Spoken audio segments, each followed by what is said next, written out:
Welcome to this conversation with the Morning Tea Marketing Missus, where we get together to have conversations that will possibly help small business owners and sole traders improve their online and offline presence.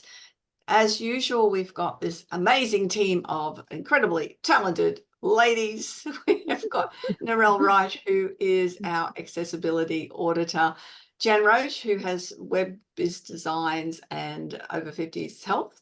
Did I say that round the wrong way? You did. Disconnect Web Designs. All right. It's later in the day, Jan. And myself with Speech Perfect, where I help people get their message clear and to the right audience. And also Lara Arden. Lara is our business awards super coach, trainer, helps people win their awards on all different levels. We've been talking about the questions that we get asked in our level of expertise in our field and how we help people achieve the results they want. And Lara is going to be sharing her information, her stories today. Thank you. Okay, so I'm going straight off the questions that you've shared with us, Janine. So the first one is, what are the common questions asked when people are interested in wanting to apply for a business award or to enter into a business awards competition? And so when I'm in a conversation with people and they're asking me, what can I expect? What is it going to be like? Especially if they're new to entering into business awards competitions, if they haven't done it before. I'll just go through with them a little bit of the timing process. So, if then the question comes up, well, how much is it going to cost? It really depends on the length of the runway that we've got for when the awards portal is closing, because essentially I come from the value and the belief that our best work is actually not done under pressure, but that it's done, like early preparation wins, I believe. And so I like people to work without stress or pressure, trusting that, they are more likely to produce their best efforts, which is going to produce a winner, and if not, at least a finalist nomination and notification for them, which would be ideal. So we achieve that by giving ourselves plenty of time leading up towards the awards portal closing, and essentially even opening, because awards nominations can be done in advance. And when that's the case, it makes it a lot easier for us to pull together the evidence that we need and the stories and, the facts that help to build credibility along the ways, such that when an application or nomination is presented before the judges or a panel of judges, that it's easy for them to see that everything there has been put together, it's organized, it's contained. They're not left wondering with any questions about where this particular nominee stands as compared to the other contestants in the competition. So that's how we go about it to make sure that we're putting together a really solid entry that's going to give the participants the best opportunity of becoming a finalist and a winner. And so then what are the problems that prospects or clients will face when it comes to the actual process of putting together an awards nomination? Well, it's interesting because I've been doing some market research on this for a little while now, and I've had quite a few business owners, executives and entrepreneurs kindly put together their answers for me. And what I'm starting to see emerge here is that there's a couple of enemies or obstacles that stop people from wanting to put an awards nomination together and even to submit it into an awards competition as well. And so some of those obstacles that people are facing are procrastination and avoidance. And then also, I'm going to say, this is actually something that I don't think that people are aware of until actually after they've been through the process and realized that they've got something really good to say, and that is imposter syndrome. And that's an interesting one. I'm sure you're quite aware, ladies, that in Australia and New Zealand, we're culturally facing something called tall poppy syndrome.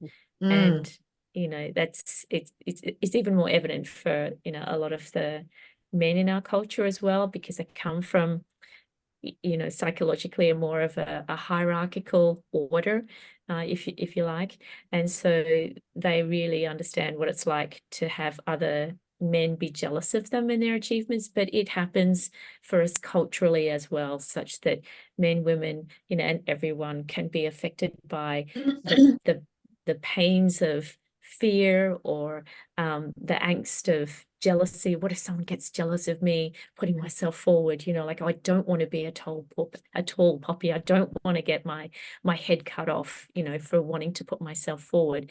And it's an interesting phenomena that we face here in Australia. It's not just this tall poppy syndrome that becomes a little bit of a blocker in people even putting themselves forward, but then it's the imposter syndrome that's sort of lurking in the closet as well, where people might not even be conscious of realizing that they've got the fear of inadequacy also holding them back from thinking, oh, do I even think that I'm worthy? Like, would I even qualify? Like, I don't even know that I deserve this.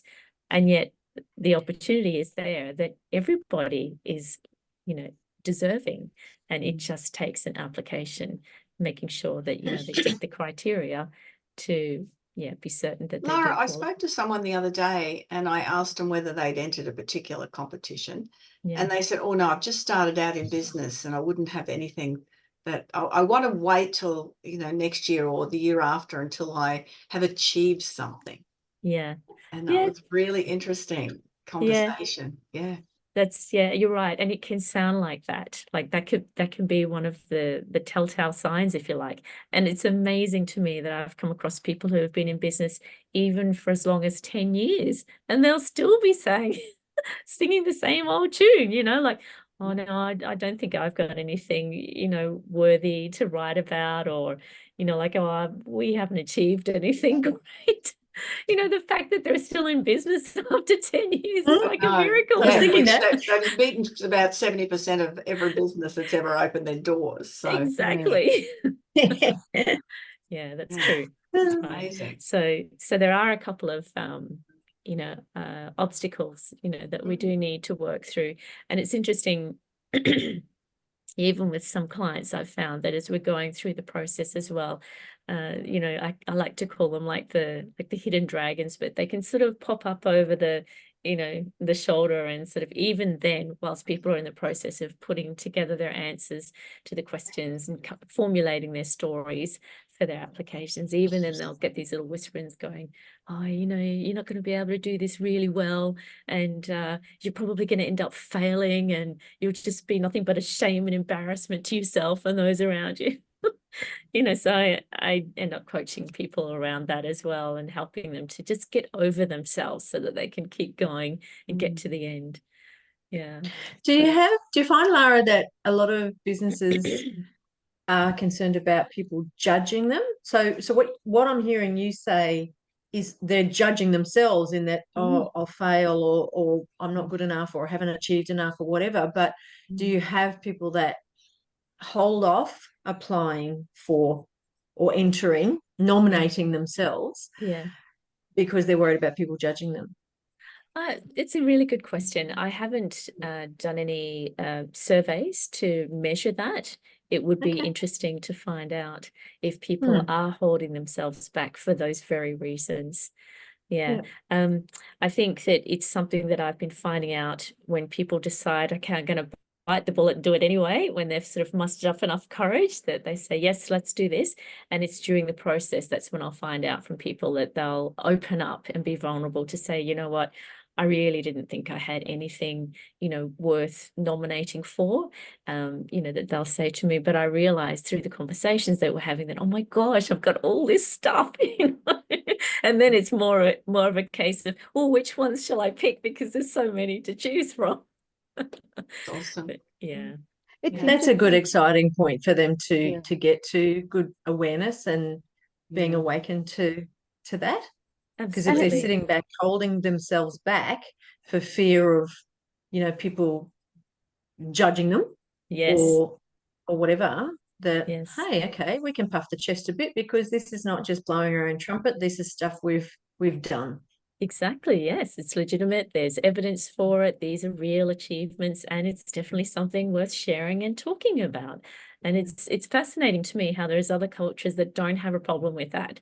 You know, like I was talking to a friend recently who visited the States, and she was saying how she's amazed that, you know, whenever she goes over there, she can see that, you know, business owners are very confident, you know, and even employees and executives are very confident about recognizing the good in themselves and what that they're doing, and wanting to share that, you know, the teamwork and, you know, the efforts that have been produced and the performances, and they love it.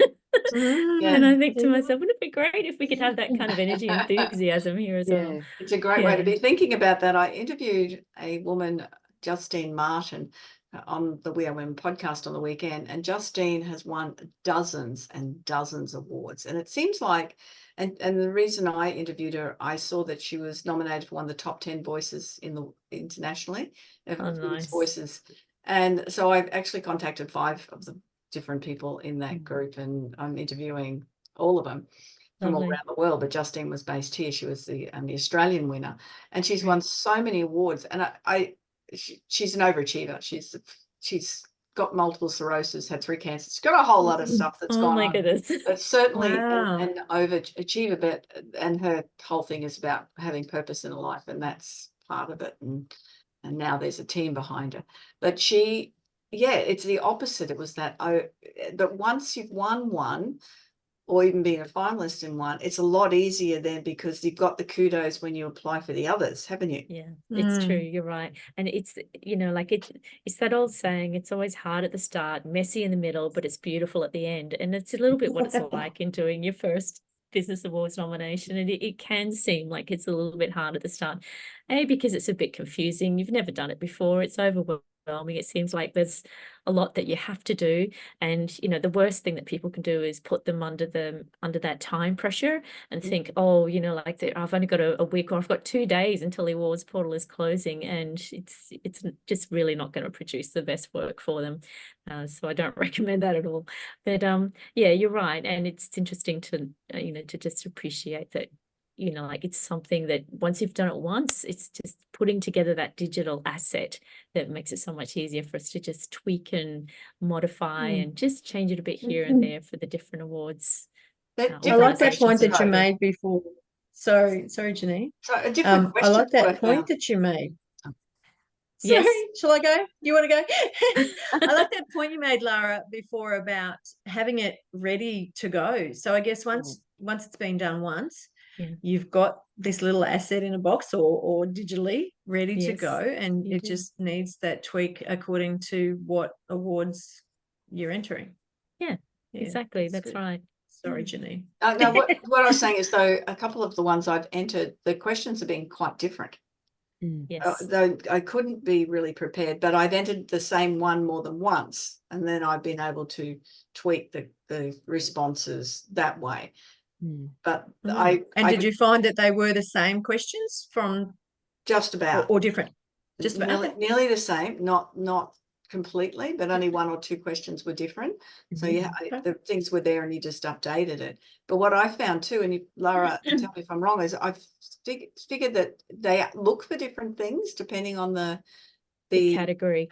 Yeah. So I won the 2003 Small Business Award, Business to Business, for Logan Chamber of Commerce, and they had quite different questions. Theirs was very much about risk, whereas other ones I've entered haven't been concerned with that as much. But the thing was, it actually gave me content to put in the others, because I was thinking ahead of risk, especially when you're a sole trader. Brilliant. Yeah, right. That's wonderful. And isn't it great? And this is the thing that I love, that Business Awards competitions or entries give executives and entrepreneurs the opportunity to discover it or uncover in their business, really, is the strengths that they have, you know, from the different angles, and how that is not only good for the business and for the people involved in the business, but also for the community as well. You know, and it's interesting that in the business landscape of, you know, industry awards, that in itself is something that is also starting to evolve. And, you know, like there's new categories appearing in different business awards competitions every year because, you know, we're trying to be encouraged to be more socially responsible, for example, and recognizing that, you know, the business is here for more than just ourselves. We're here for the community as well. You know, what can we do to talk about, you know, how we're making our business more accessible, you know, to those who have visual impairments and you know, intellectual disabilities or physical, all those sorts of things that are important for all of us to, you know, get access to better services as well. And yeah, so it's great that, you know, you're able to find within yourself and your business those strengths of how you can demonstrate risk management, you know, because especially if you think about it from a cybersecurity perspective, you know, like so many businesses are online these days. And for us as consumers, we want to know that our data is safe. And the fact that you can probably now talk about that, you know, with confidence and eloquence is a credit to you as well. So these are the things, the tools or opportunities that we get when we apply for different business awards, organizations, categories. It's an opportunity for us to look at our business from, you know, different angles and consider, oh, you know, like, oh, I'm really good in this area. And now I'm being, you know, asked about how good am I in this area? And we get to look at that and examine that. And yeah, it's a really holistic way of, you know, growing a business where we can consider those different business awards opportunities, different categories. Yeah. Again, this is one of those topics that we've been talking about all month that you could keep talking about and build on it. And I'm sure there's people out there that will want to get in touch with you, Lara, to, you know, to ask questions about how they might go about entering different awards. Because it seems very much like it is the award season at the moment. It sure does. Yeah, excellent. Thank you. Thank you so much for that. Any questions for Lara before we wrap up? No, it just fascinates me what Lara does, because I'm not the best wordsmith in the world. So having someone here that can put those words together and have them make sense and give a great story, it's just a wonderful skill. Yeah, thanks, Narelle. Can I let you know, whilst I'm available and I'm happy to do the work for you, I'm actually working now more as a business awards coach, because a lot like Janine, where she would say, look, you can work from a script and you can read it, but it won't sound as authentic as if you just speak from the heart and you like you've got it all up here in your head. And you know, if you can just share what's in your head and you know, just express it from the heart, then it'll just carry that much more weight and make much more sense, because it comes across freely and naturally. We can actually do the same with our writing as well. And so in that regard, you can actually do a lot of the work yourself. So for me as a business awards coach, one of the things that I would really love to encourage people to consider is this is a strategy for them of putting together their own digital asset, and once they've been able to download it from their head onto the screen, you know, it's a lot easier for them to be able to talk about that freely as well, because if it's really just a work of downloading what they already know and then putting it, you know, into print on the screen. It's saving it for the next year. Exactly, that's it. You got it. Oh, that's awesome. Thank you so much for that, Lara. And thank you everyone for contributions. I always learn so much. And let us know what you learned or feedback that you might have in your comments on YouTube or wherever you might see this video. Thank you for joining us. That's another conversation for the Morning Tea Marketing Missus. Bye-bye for now. Bye-bye. See you again. Bye.